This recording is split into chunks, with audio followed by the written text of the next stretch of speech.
오늘 우리에게 주신 하나님의 말씀은 마가복음 5장 21절에서 43절입니다. 예수께서 배를 타시고 다시 맞은편으로 건너가시니 큰 무리가 그에게로 모이거늘 이에 바닷가에 계시더니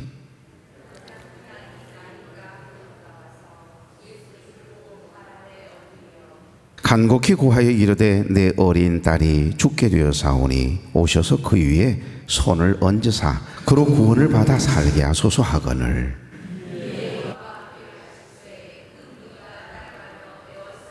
열두 해를 혈루증으로 앓아온 한 여자가 있어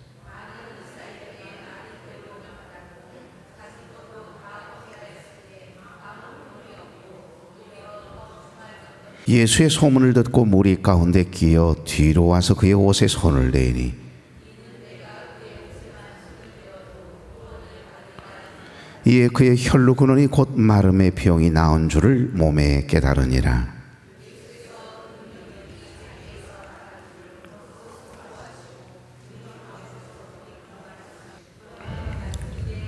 제자들이 여짜오되 무리가 애워싸 미는 것을 보시며 누가 내게 손을 대었느냐 물으시나이까되 여자가 자기에게 이루어진 일을 알고 두려워하여 떨며 와서 그 앞에 엎드려 모든 사실을 여쭈니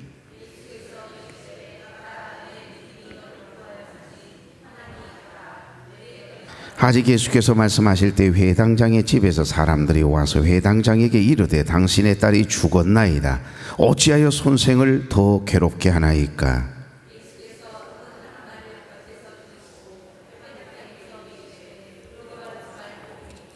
베드로와 야고보와 야고보의 형제 요한 외에 아무도 따라옴을 허락하지 아니하시고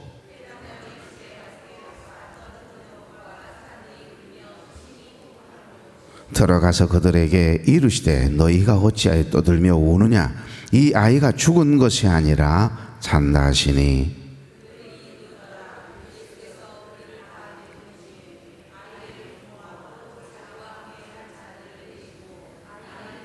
그 아이의 손을 잡고 이르시되 달리다고 마시니 번역하면 곧 내가 네게 말하노니 소녀야 일어나라 하심이라.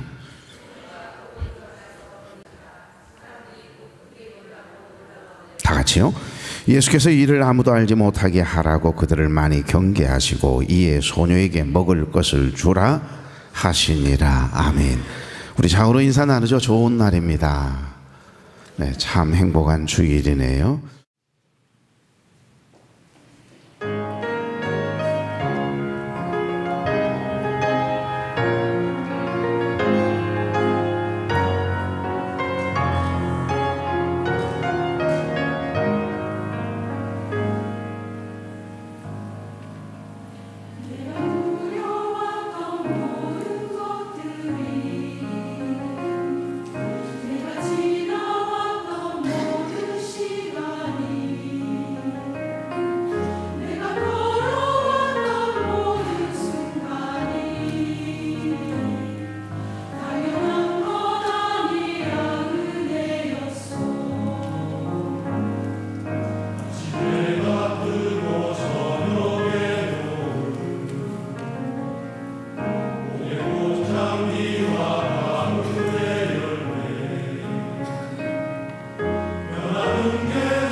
라비여, 간구하나이다.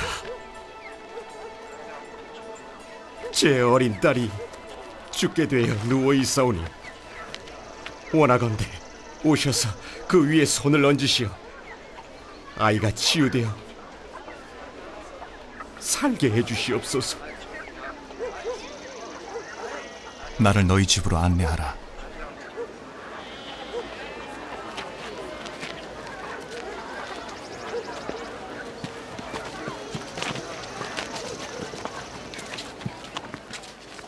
큰 무리가 따라가며 애워싸 밀더라.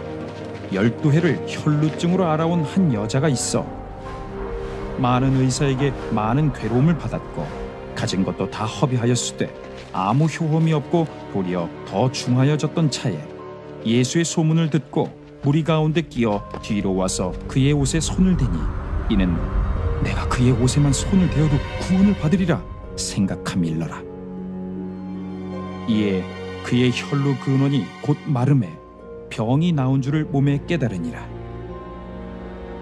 예수께서 그 능력이 자기에게서 나간 줄을 곧 스스로 아시고 무리 가운데서 돌이켜 말씀하시되 누가 내 옷에 손을 대었느냐 하시니 제자들이 여짜오되 무리가 애워싸 미는 것을 보시며 누가 내게 손을 대었느냐 물으시나이까 하되 예수께서 이 일 행한 여자를 보려고 둘러보시니 여자가 자기에게 이루어진 일을 알고 두려워하여 떨며 와서 그 앞에 엎드려 모든 사실을 여쭈니 예수께서 이르시되 딸아 네 믿음이 너를 구원하였으니 평안히 가라. 네 병에서 놓여 건강할지어다.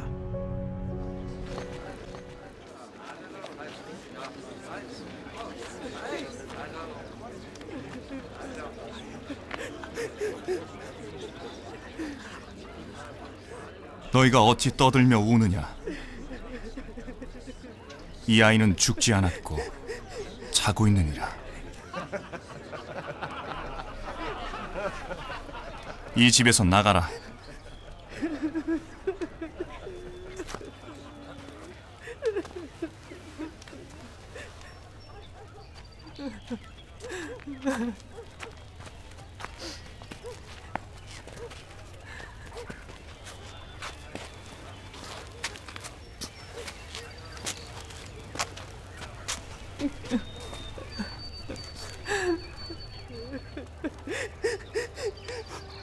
달리다굼 일어나라.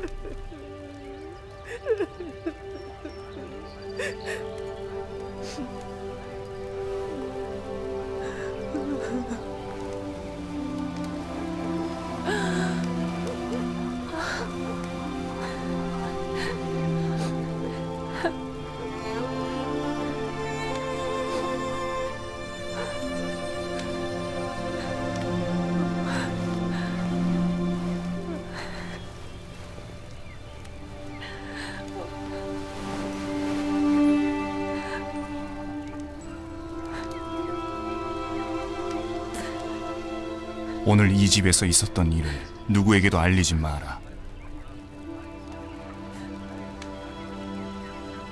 아이에게 먹을 것을 주어라.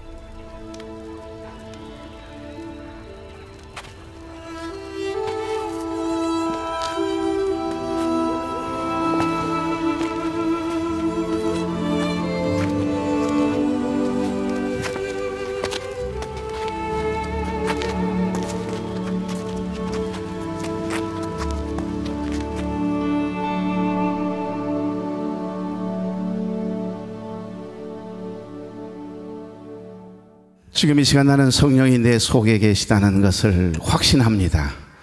그분이 여러분 속에서도 살아 역사하실 줄 믿습니다. 그래서 오늘 우리에게 주신 이 하나님의 말씀이 저와 여러분의 마음에 빛이 되길 원하고 그 빛을 비추이는 자로 이 한 주도 주 안에서 승리하며 살아갈 수 있기를 주의 이름으로 축복합니다. 오늘 본문 말씀은 우리가 자주 묵상하는 말씀입니다. 마태, 마가, 누가복음에 기록되어 있는 본문의 말씀의 사건이 모든 복음서에 요한복음을 빼고 말이에요, 회당장 야이로의 외동딸 이야기, 그리고 그 외동딸 이야기 중에 중간에 병렬로 연결되어 있는 12년의 세월 동안 혈루증을 앓았던 참으로 불행한 여인이라고 치부를 당하고 외면당했던 외로움의 여인의 상징적인 그 여인의 이야기가 중간에 끼어 있거든요. 12년의 세월, 오늘 본문 말씀 우리가 한 달 만에 돌아온 것 같습니다. 그렇죠? 12년의 세월, 혈루증을 앓았던 한 여인에 대한 이야기 하다가 말고 여기까지 왔어요. 절기가 있곤 해서 말입니다. 마태복음, 마가복음, 누가복음, 공관복음이라고 합니다. 90% 이상이 똑같은 내용이 있어요. 쉽게 말하면 요한복음까지를 사복음서라고 이야기하는데 예수님의 생애에 대한 이야기예요. 쉽게 말씀드리면 이런 거예요. 카메라 4대가 이렇게 설치가 되어 있어요. 그 카메라가 2대씩 4군데에서 쫙 촬영을 한 내용을 이미지화된 그 내용들을 마음의 하드에 저장해 놓았다가 그 생각을 되살려서 재생을 시켜서 그것을 글로 표현한 내용이 예수님의 직계제자인 마태를 통해서 쓴 예수님의 생애에 대한 이야기가 마태복음입니다. 왕으로 오신 예수 그리스도입니다. 두 번째, 베드로의 믿음의 아들이었던 마가라고 하는 제자가 마가의 다락방의 그 아들이에요. 마가 요한이 베드로를 통해서 들은 예수님의 생애를 그대로 기록한 책이 마가복음이라고 하는 책인데, 여러분, 듣고 우리가 본 것은 마음의 하드에 저장을 시키잖아요. 그 저장된 내용을 통해서 글로 표현합니다. 그래서 그 저자가 글쓴이의 생각과 마음이, 감동이, 은혜가 그대로 이 글 속에 투영되는 것이 바로 마가복음이에요. 마가복음은 사실은 마가 요한이 썼지만 누구의 이야기죠? 베드로의 이야기입니다. 베드로가 예수님과 함께 동행하면서 예수님의 생애를 보고 느꼈던 내용들을 있는 그대로 이야기해 준 것을 마가가 대필했다라고 보면 맞는 거죠. 누가복음은 여러분, 의사선생님 누가라고 하는 이방인 헬라인입니다.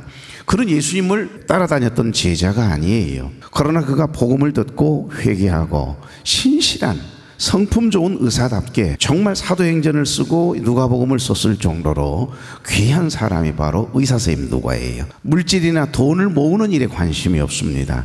가난한 이들에게, 약한 자들에게 마음이 늘 쏠려서 항상 그 시선이, 그래서 이 누가복음을 가만히 읽다 보면 약한 자, 가난한 자, 고아와 과부, 이런 병든 자에 대한 아픔과 외로움을 그대로 담고 있는 책이 누가복음이라고 하는 책이거든요. 그러니까 이 카메라가 각자의 위치에서 똑같은 예수님의 사건, 예수님의 생애를 보았지만 다 생각이 다르잖아요.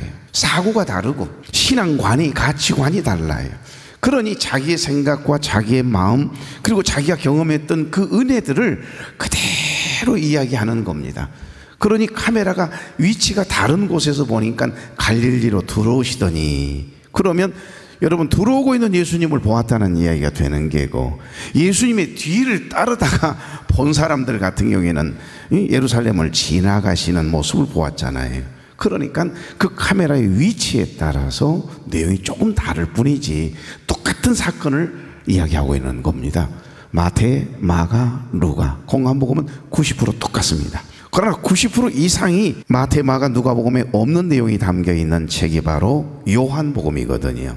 그러니까 오늘 이 본문의 말씀, 두 가지 사건, 두 여인에 대한 이야기를 하고 있는데, 우리가 자주 묵상하는 말씀으로 요한복음을 빼고는 모든 복음서에 회당장 야이로의 딸 이야기와 함께 병렬로 기록되어 있는 사건의 이야기가 바로 오늘 본문 속에 담겨 있는 두 여인의 이야기입니다. 오늘 말씀의 배경은 지난 한 달 전에 말씀을 드렸던 것처럼 예수님께서 거라사인의 지방에서 군대 귀신이 들려 고통당하고 있던 한 사람을, 귀신을 쫓아내고 그 영혼을 소생시켜요. 새롭게 해서 새로운 삶을 살게 합니다. 귀신이 역사하던 삶이었기에 그는 늘 공동묘지에 가 살았어요. 소리를 질러댑니다. 그 안에는 여러분, 군대 귀신, 수많은 귀신들이 그 한 사람의 마음에 확 들어가지고서 귀신의 역사, 귀신의 소리를 내며 참으로 불행한 삶을 살았던 사람이거든요. 그런데 그 군대 귀신을 예수님께서 쫓아내거든요. 그래서 결국 그를 새롭게 고치십니다.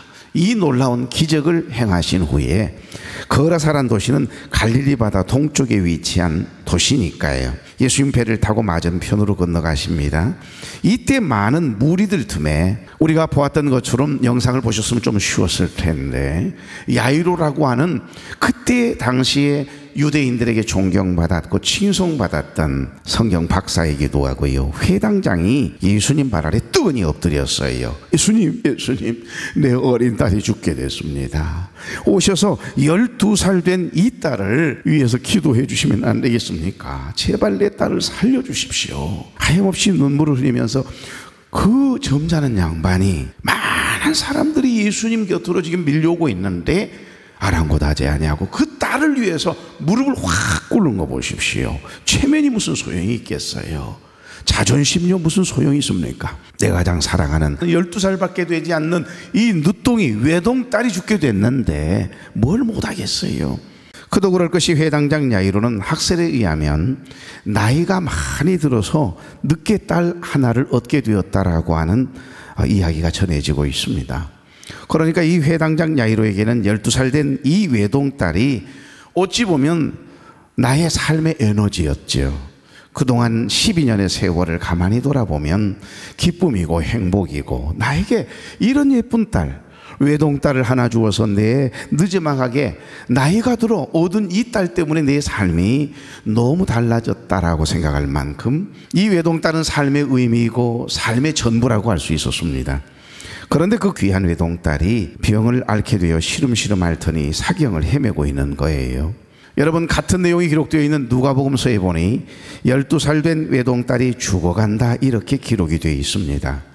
마태복음에 보면 내 딸이 방금 죽었사오나 오셔서 내 그 몸을 손을 얹어 주소서 기도해 달라는 거예요. 그러면 살아나겠나이다. 이 말은 이미 그 딸이 죽었다는 이야기죠. 이미 죽어서 시신이 방 안에 놓여 있는 겁니다.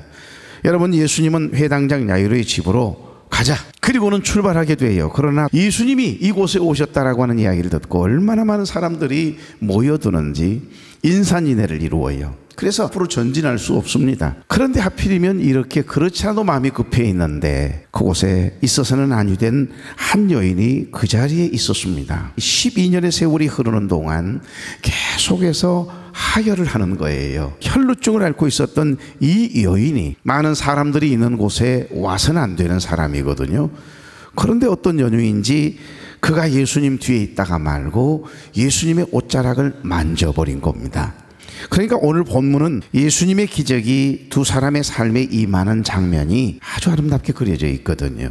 살아온 환경이 다르고 생각이 다르고 가정 환경이 달라요. 사고와 가치관이, 철학이 다 달랐을 겁니다. 그런데 이 두 사람은 전혀 다른 삶을 살고 있었지만 놀랍게도 하나의 공통점을 가지고 있었습니다. 그것은 바로 12년이라고 하는 시간입니다. 여러분, 한 여인은 12년의 세월이 흐른 동안 하혈 때문에, 혈루증 때문에 피를 말리는 고통 속에서 이곳저곳 치료해 보기 위해 병원을 찾고 의사 선생님을 찾았지만 치료가 불가능하다라고 하는 불치병이 된 거예요. 그래서 외로움과 서러움 속에 살아가는 거예요.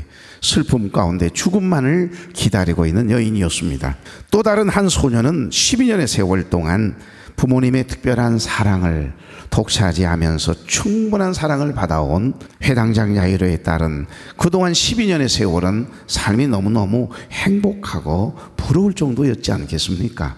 한 여인의 삶은 외로움 자체이고 슬픔이고 세상을 향한 분노가, 한스러움이, 그리고 사람들의 배신이 마음에 가득 담겨있는 상처 많은 여인이라고 이야기한다면 12살 되어진 이 회당장 야이로에 따른 구김이 없어요. 그늘이 없습니다. 부모님의 특별한 사랑, 그리고 이웃들의 특별한 사랑을 받았던 덕에 여러분, 지나온 12년의 세월은 아름다움 자체고 행복 자체지요. 그런데 여러분, 이들에게 또 하나의 공통점이 있습니다. 두 여인 다 죽음을 향해 달려가고 있다는 겁니다. 지금 죽음이 12년의 세월을 삼키려고 하는 그 순간 앞에 놓여 있다라고 하는 공통점을 가진 여인들이에요. 그리고 그 시점에서 둘 다 예수님을 만났다는 거죠. 그래서 회당장 야이로의 외동딸과 12년의 세월이 흐르는 동안에 혈루증을 앓고 있었던 이 여인 역시 주님을 만나는 특별한 은혜의 이야기로 그들의 삶이 달라지고 회복된다라고 하는 전환, 반전이 일어난다라고 하는 특징을 가지고 있는 내용의 이야기가 오늘 본문 속에 들어 있습니다. 그래서 우리는 깨닫는 것이 있습니다. 12년의 세월이 행복한 삶이었든 아니면 12년의 삶이 고통이고 기억조차 하기 싫은 슬픔의 불행의 나날들이었다고 해도 중요한 것은 주님을 만나는 순간 달라진다는 거예요. 주님을 만나면 그 인생의 삶의 색깔이 달라질 수 있다라고 하는 사실을 우리에게 깨닫게 하십니다. 그리고 중요한 것 하나를 깨닫게 하시는 것은 불행한 12년의 삶을 살았던 이 여인에게도 행복한 삶을 살았던 12살 해당장 야이로의 딸의 12년의 삶을 살았던 그에게도 여전히 지금 누가 필요하다는 거예요. 그들은 모두 주가 필요해. 주님이 필요하다는 거예요.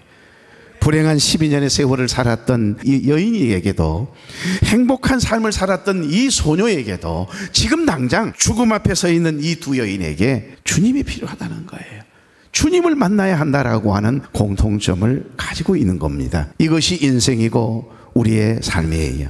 첫 번째 이야기는 12년의 세월이 흐른 동안 혈루증을 앓고 외로움과 슬픔 가운데 살아온 한 여인의 이야기입니다. 한 달 전에 말씀을 나누었지요. 12회, 그러니까 12년의 세월이 흐르는 동안 혈루증을 앓고 있던 이 여인은 사실 성경에서는 그녀를 12회를 앓았다라고 이렇게 표현하지만 성경에서 여러분 12, 12회라고 하는 10이라고 하는 숫자는요 꽉 채워진 숫자예요. 상징성을 가지고 있습니다. 완전수거든요. 그러니까 부족함이 없이 가득 채워져 있는 꽉 채워진 상태. 이 말씀은 어떤 의미를 가지고 있을까요? 어쩌면 그녀는 12년의 세월 동안만 혈루증을 앓은 것이 아니라고 하는 그런 암시적인 의미도 있다 이 말이에요. 그래서 낳을 때부터 혈루증을 앓았던 20년 전, 30년 전에 혈루증으로 하열 증세가 있어서 이미 그는 서서히 죽어가고 있었는지도 몰라요. 그러니 그야말로 그녀가 여태 살아온 삶이 모두가 다 내내 병치레를 하다 살아왔다라고 하는 그런 의미를 가질 수도 있는 것입니다. 여러분, 혈루증은 혈액 은고인자가 결핍이 돼가 계속해서 조금씩 하혈을 하는 당시에는 불치병입니다. 그래서 율법에 의하면 혈루병은 부정한 병으로 여겨져서 저주받은 인생으로, 하나님께도 버림받은 인생으로, 예배 자리도 갈 수 없고 성전에도 들어갈 수 없고 가족들과도 함께 지낼 수가 없고 나병 환자처럼, 그래서 성 밖에 마을 저 외곽에 그저 움막 하나를 치고 살아야만 하는 불행한 삶을 살아야만 했던 여인이었거든요. 그러니 남들까지도 부정케 한다 해서 법적으로는 다른 사람들이 모여있는 곳에 아니면 다른 사람들과 접촉했다가는 돌로 쳐 죽여도 된다라고 하는 무서운 율법이 있을 만큼 12년의 세월 동안 혈루증을 앓는 그것으로 슬픔이, 고통이, 외로움이 끝나는 게 아니에요. 사람을 만날 수가 없어요. 성전에도 갈 수 없어요. 여러분처럼 예배드리고 싶으면 이곳에 오늘 이렇게 걸어 나올 수도 없습니다. 당신은 불가합니다. 부정한 병을 앓고 있기 때문에 당신은 결코 이 성전에 들어오셔서 제사를 드릴 수 없고 하나님 앞에 예배를 드릴 수가 없습니다. 더 안타까운 건 레위기서 15장에 보면 부인병이 있는 이 여인은 성전 출입이 금하게 되어 있거든요. 예배 자리 나갈 수 없었습니다. 쉽게 말하면 하나님께도 버림받은 인생이다 라고 생각할 만큼 불행한 여인이었음을 이야기합니다. 그래서 이 법을 어기면 돌로 쳐 죽여도 된다라고 하는 법이 있었으니까요.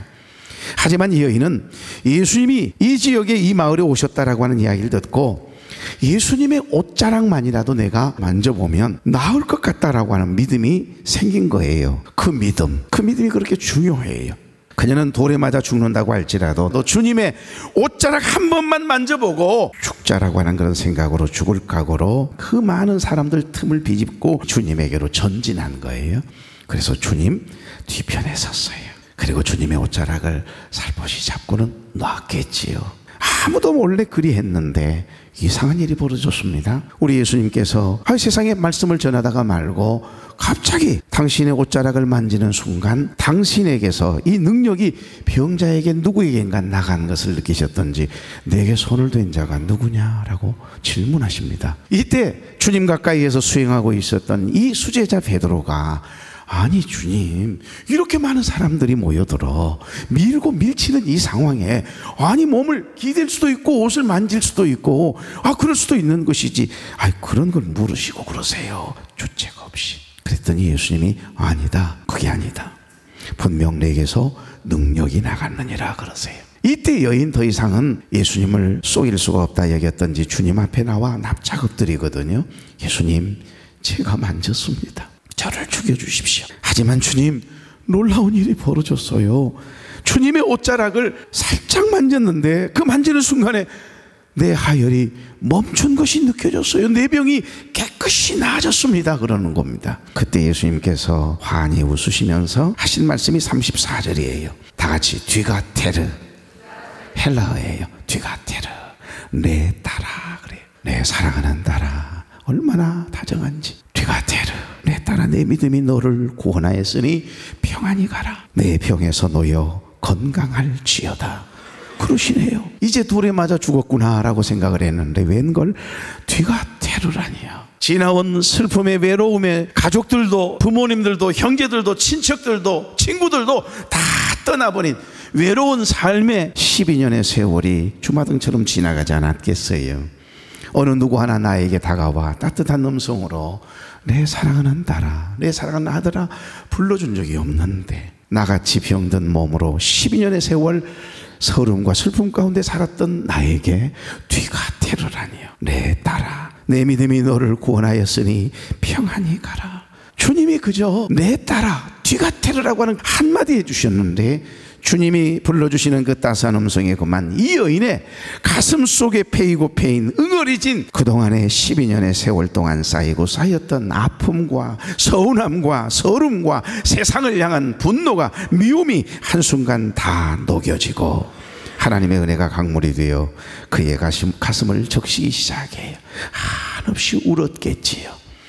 저 동쪽에서 떠오른 태양이 작은 틈새라도 비추어 어둠을 몰아내는 것처럼 흐르는 강물이 작은 웅덩이라도 반드시 채우고 흐르는 것처럼 12년의 삶 가운데 패이고 패인 상처와 아픔들, 세상을 향한 원망들이 패여서요 내 가슴 속에 큰 깊은 웅덩이들을 만들었을 텐데 뒤가테르, 내 딸아라고 하는 이 주님의 음성 한마디에 여러분 하나님의 은혜가 그 가슴에 흐르기 시작하더니 패이고 패인 아픔, 상처, 원한, 미움, 서운함이라고 하는 이 감정의 고리 웅덩이가 하나님의 은혜의 강물로 채워져서 흔적도 없이 메꾸어진 줄로 믿습니다. 이 놀라운 기적과 같은 사건의 이야기가 첫 번째 여인에 대한 이야기거든요. 오늘 이 놀라운 은혜의 사건은 십자가를 지셨던 갈보리 언덕의 주님과 연결되어 있음을 보십시오.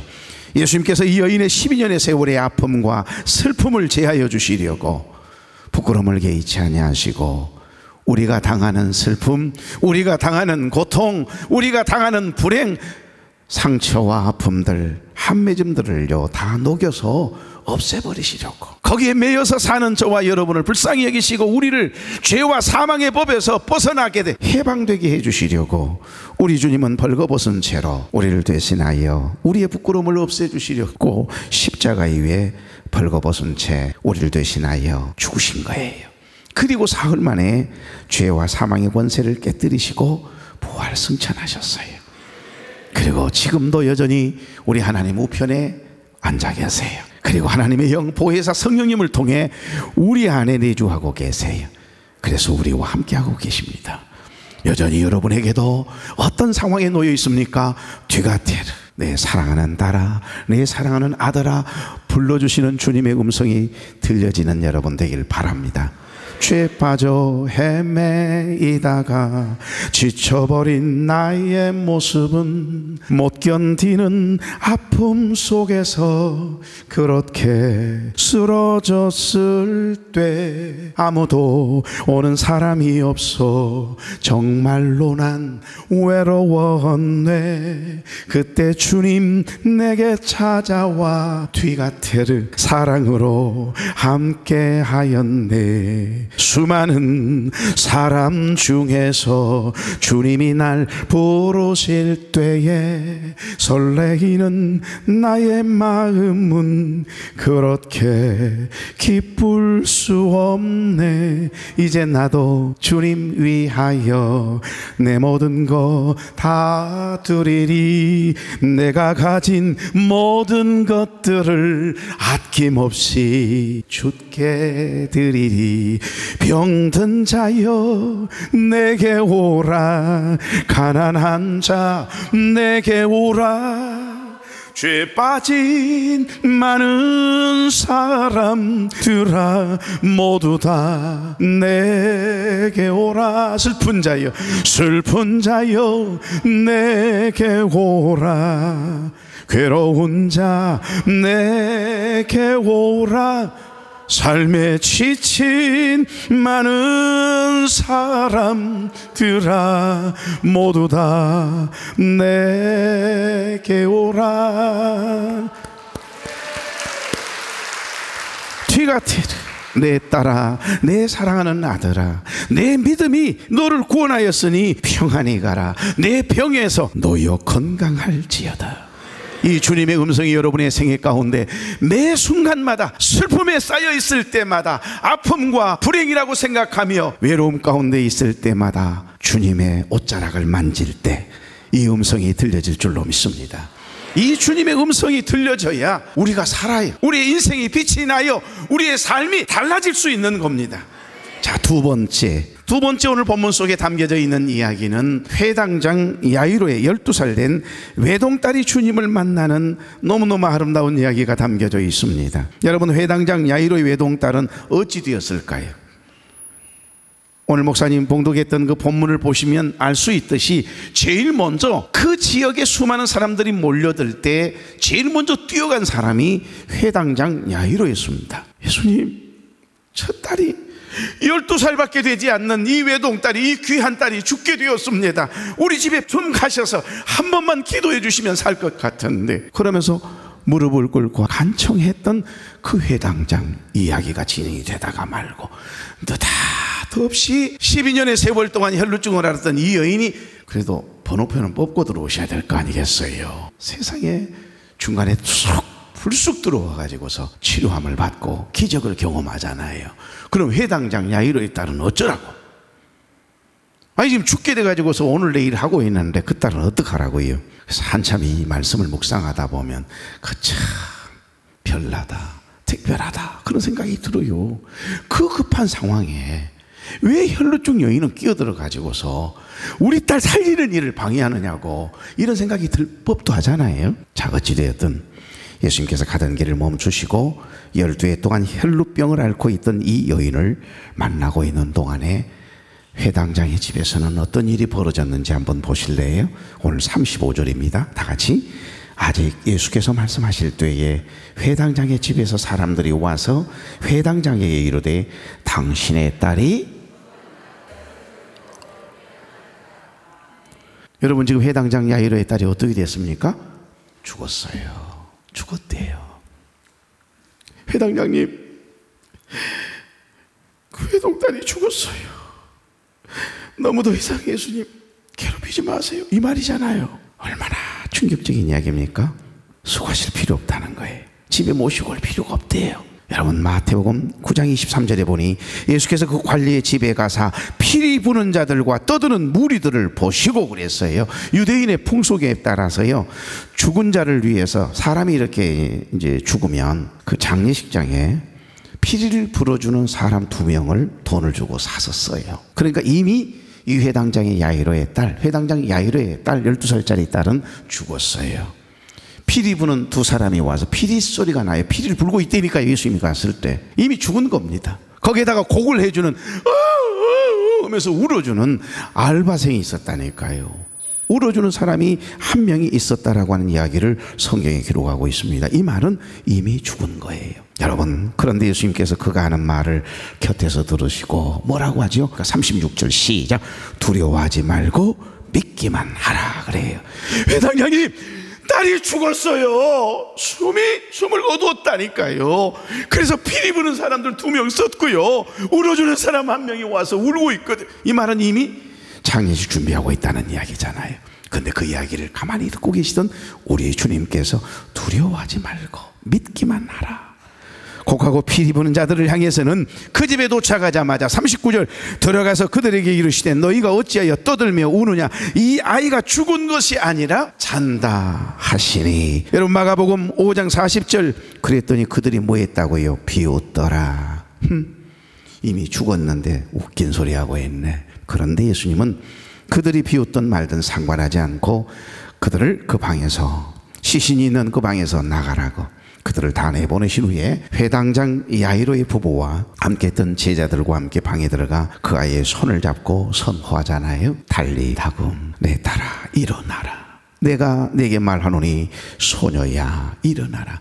캄캄한 인생길 홀로 걸어가다 지치고 곤하여 내 영혼 깊은 잠이 들었었네. 어두운 죄악의 길을 걸어가다 상하고 찢기어 내 영혼 깊은 잠이 들었었네.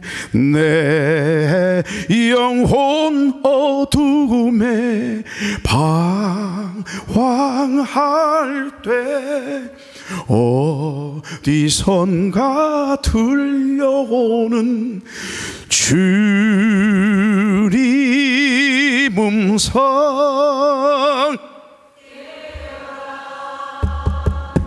일어나라 달리다금 일어나라.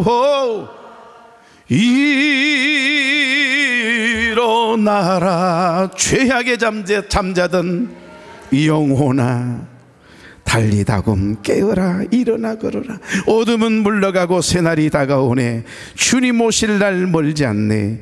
어둠 속에 잠자던 영혼 일어나라. 달리다금은 일어나라는 뜻입니다. 일어나라 깨어라. 여러분, 주님의 음성에 놀라운 일은 이미 죽은 줄 알았던, 숨이 끊어졌던 회당장 야이로의 외동딸이요 일어나는 거예요. 깨어나는 거예요. 살아난 줄로 믿습니다. 예수님께서 회당장 야이로의 12살짜리 외동딸도 살리셨어요. 사랑하는 교회 여러분, 오늘 본문은 아이러니하게도 두 사건이 병렬로 연결되어져서 참으로 희한한 조화를 이루고 있습니다. 특이한 점은 두 사건의 주인공이 똑같이 여자라고 하는 것과, 그리고 그들이 12년이라고 하는 세월, 12해라고 하는 세월이라고 하는 시간이라고 하는 공통점을 가지고 있다는 겁니다. 12년의 세월은 어찌 보면 우리가 살고 있는 이 세상을 상징하는 겁니다.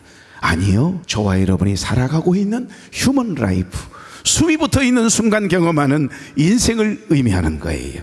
12년의 세월, 12년 동안 혈루증을 앓았던 이 여인의 인생을 이야기하는 것이고, 12년 동안 살아서 12살 되었던 외동딸 죽게 되어낸 그의 삶이, 12년의 세월은요 그의 인생이에요. 여러분, 회당장 야이로의 12살짜리 외동딸에게는 가만히 깊이 생각해 보십시오. 12년의 세월, 그가 살아온 12살 동안의 삶은 늘 부모의 특별한 사랑을 받았을 게고, 특별한 대우를 받았을 게고, 형제와 혈육과 이웃과 친척들에게도 부러움의 대상이었지 않겠습니까? 부족함을 느끼지 않았을 거예요. 여러분, 가난한 집이 아니거든요. 여러분, 어찌 보면 12년의 세월은 이 외동딸에게는 행복한 나날들이요, 충분한 사랑을 받았던 세월의 기간이라면, 어찌 보면 12년의 세월이 흐른 동안 혈루증을 앓았던 여인에게는 기억조차 하기 싫은 아픔이고 상처고 슬픔이고 불행이었던 세월이거든요.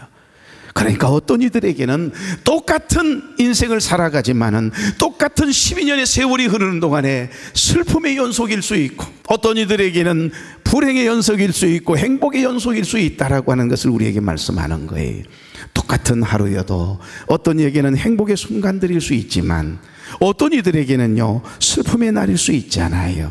그게 인생입니다. 우리가 살아온 수많은 삶의 시간들 과정들을 돌아보면 둘 중에 하나 아닙니까? 불행의 세월의 연속일 수 있고 행복과 사랑을 충분히 받은 지나온 12년의 세월일 수 있다는 겁니다. 사랑하는 교회 여러분, 회당장의 외동딸은 그래도 지금 만약에 죽는다고 가정하십시다. 죽음을 앞에 두고 있는 12살밖에 되지 않는 회당장 야이로의 외동딸의 죽음은 슬퍼해 주는 사람이 있어요. 그 슬픔을 같이 나눌 수 있는 사람들이 있단 말이에요. 그리고 그 부모님들은, 그 이웃과 친척들은, 그를 아는 사람들은 얼마나 안타까워하면서 모여들어 같이 울어주었을까요? 그런데 여러분, 12년의 세월 동안 혈루증을 앓았던 이 여인은 이미 가족들이 떠났어요. 친구들도 없습니다. 하나님 앞에 예배를 드릴 수 있는 자리도 갈 수 없는 사람이잖아요. 그러니 만약에 그녀가 죽었다고 가정해 보십시오. 그의 죽음은 그저 죽음일 뿐입니다. 어느 누구 하나 알아주는 이 없고 울어주는 이 없는 사실 슬픔의 순간이었겠지요. 이렇게 인생의 무거운 짐을 홀로 짊어지고 얼마나 많은 밤들을 서럽게 울면서 내가 지금 당장 죽는다 할지라도 내 곁을 지켜줄 수 있는 사람, 울어줄 수 있는 사람이 단 한 사람도 없다라고 하는 생각에 더 슬프지 않았을까요? 혹여 여러분들 중에 누구에게 말 못하고 가슴앓이를 하면서 피눈물을 흘리며 기나긴 밤을 지새야만 했던 일들을 경험한 분들이 있습니까? 남에게 고백할 수 없는 아픔들이 혹여 지금도 여러분의 마음을 무겁게 하는 분들이 계신가요? 자, 다시 한번 또 생각해 보십시다. 회당장 야이로의 부부에게 그 외동딸이 지난 12년 동안 짐이었을까요? 멍이었을까요? 아니면 행복이었을까요? 뭐 답 안 해도 기쁨이고 행복이고 삶의 의미였겠지요. 자, 그러면 정반대로 12년 세월 동안 혈루증을 앓았던, 돈을 쏟아부었지만은 낳지 못하고 결국 재산까지 다 날렸어요. 재산을 날리게 했던 딸입니다. 그래서 더 이상 먹고 살기 위해서 딸을 내동댕이 치고 그저 당신들 살기 위해서 딸과 할 수 없이 떨어져 살아야만 했던 그 부모님들에게 병치레를 하는 이 딸을 어떻게든지 고쳐보겠다고 애를 썼던 친구들과 혈육들과 부모들에게 12년의 세월이 행복이었을까요? 불행이었을까요? 기쁨이었을까요? 멍해, 부담이었을까요? 인생의 무거운 짐이 아닐 수 없었을 것 아니겠습니까? 달라요. 어떤 이에게는 12년의 세월이 아픔이고 슬픔이고 부담이고 멍해이지만 어떤 이들에게는 12년의 세월이 나의 삶에 가장 깊은 의미를 가져다 주었던 행복일 수 있다는 것. 사랑하는 교회 여러분, 인생이 다 그래요. 고로 건강 주실 때, 하나님께서 우리에게 은혜 주실 때 예배를 귀하게 여기십시오. 정말 예배드리고 싶은데, 성전에 들어가 기도하고 싶은데 갑자기 찾아온 혈루증이라고 하는 이 질병이 찾아와서 예배 자리에 갈 수 없는 때가 오면 여러분 어쩌시려고요? 내가 질병이, 내가 원치 않는 병고를 당하지 않았다고 해서 여러분 자유할 수 없어요. 우리 가족 중에 누군가 한 사람이 큰 어려움을 만나면, 혈루증을 앓게 되면 온 가족이 행복해질 수가 없잖아요. 왜? 가족이기 때문에 그러는 겁니다. 그렇습니다. 그래서 잃어버린 한 드라크마, 잃어버린 한 마리의 어린 양은요, 그 잃어버린 어린 양을 찾아야, 사랑의 증표인 잃어버린 한 드라크마를 찾아야 그 가정이 행복할 수밖에 없고 주님 안에서 누리는 자유함이, 기쁨이 있다라고 하는 의미를 가지고 있는 겁니다. 여러분, 내가 건강하고 행복하다고 아무렇게나 살아서는 안 되는 거예요. 나는 행복하고 나는 너무 즐거운데, 너무 많은 사랑을 받고 살아가는데 전혀 사랑을 받지 못한 채 외로운 밤을 지내고 있는 또 다른 12년의 세월을 살아가는 사람들이 우리 주위에 있다는 걸 꼭 기억하길 바랍니다. 눈에 보이는 상황이 제 아무리 절망적일지라도 주님 손에 붙잡히면 소망이 되는 줄 믿고 주님 앞으로 나오십시오.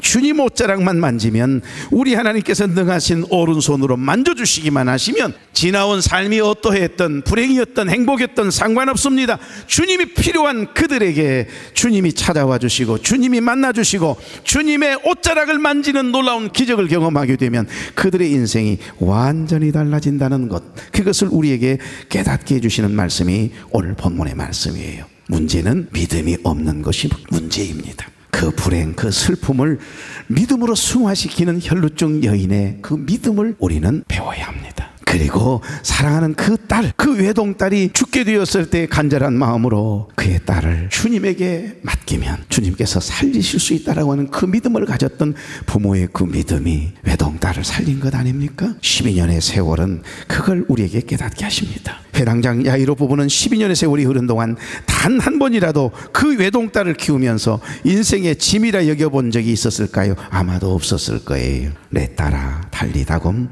달아 일어나라 부르시는 주님의 음성이 이 시대를 살아가는 저와 여러분에게도 들려질 수 있기를 바랍니다. 들려지면 끝나는 거예요. 여러분, 우리의 눈물을 닦아주시려고, 우리의 슬픔을 어떻게 해서든지 걷어내 주시려고 이 긍휼 때문에 우리를 불쌍히 여기신 분이 2000년 전 이 땅에 인간의 몸을 입고 내려오셨어요. 거로 12년의 세월은 남의 이야기가 아닙니다. 저와 여러분의 이야기예요. 주님이 왜 십자가를 지셨습니까? 12년의 세월 동안 슬픔과 외로움 속에서 상처 가운데서 살았던 혈루증으로 고생하는 그 여인을 고쳐주시기 위해서, 그를 질병에서 자유케 해주시기 위해서, 치료해 주시기 위해서 십자가 위에 벌거벗은 채로 십자가의 물과 피를 다 쏟으시고 죽으셨다는 사실, 그 믿음을 가지십시오. 그 주님을 의지하십시오. 그 주님의 옷자락을 만져야겠다라고 하는 사모함이, 갈망이 저와 여러분에게 일어나길 바랍니다. 우리를 향한 하나님의 사랑, 그것은 주님의 눈물이거든요. 주님이 우리를 불쌍히 여기시고 긍휼히 여기시면 우리의 인생의 어떤 문제라도 해결되지 못할 문제 없고, 우리의 질병, 고침받지 못할 질병은 없는 거예요. 12년의 세월, 누구보다도 사랑을 충분히 받아 누렸던 회당장 야이로의 외동딸 12년의 세월이나 사람들에게 철저히 유해면당하고 버림받았던 혈루증 여인의 12년의 세월은 전혀 다른 듯 보이지만 아니요, 같은 거예요. 이것이 우리의 인생이라는 겁니다.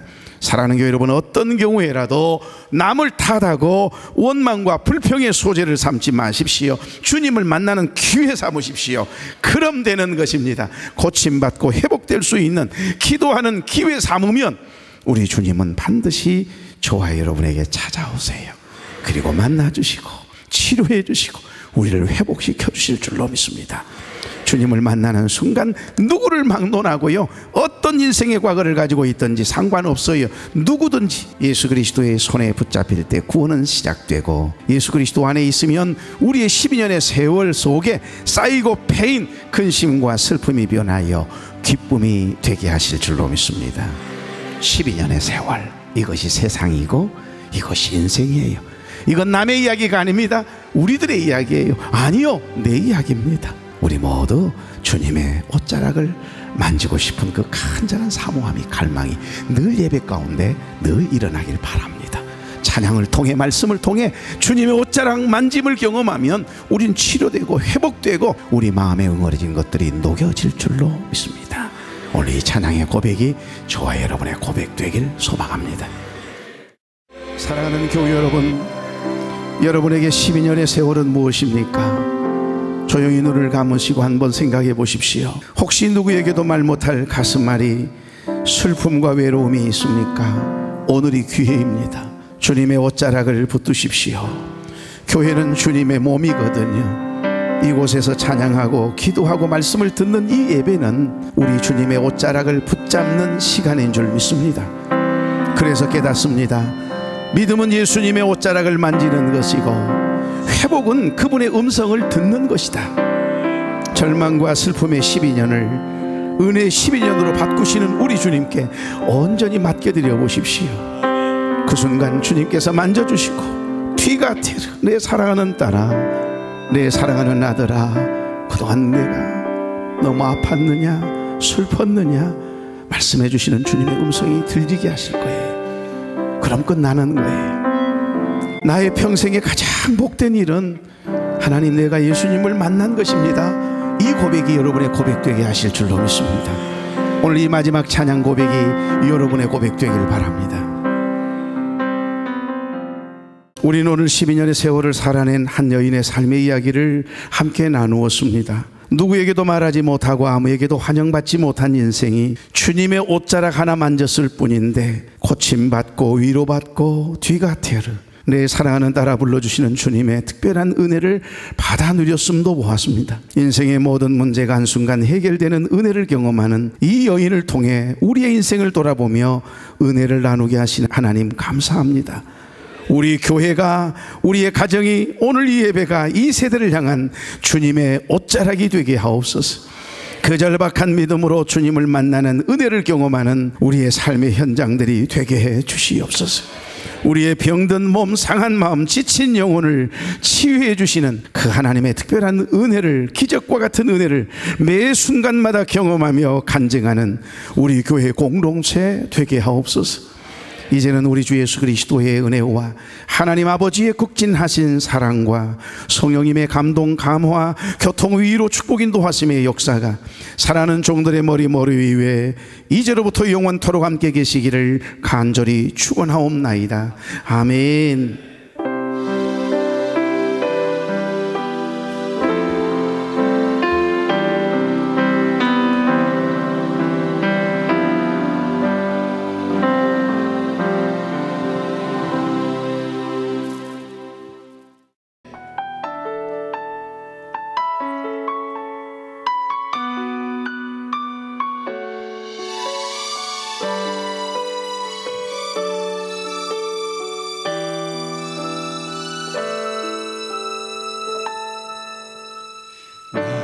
평생에 가장 복된 일은 내가 예수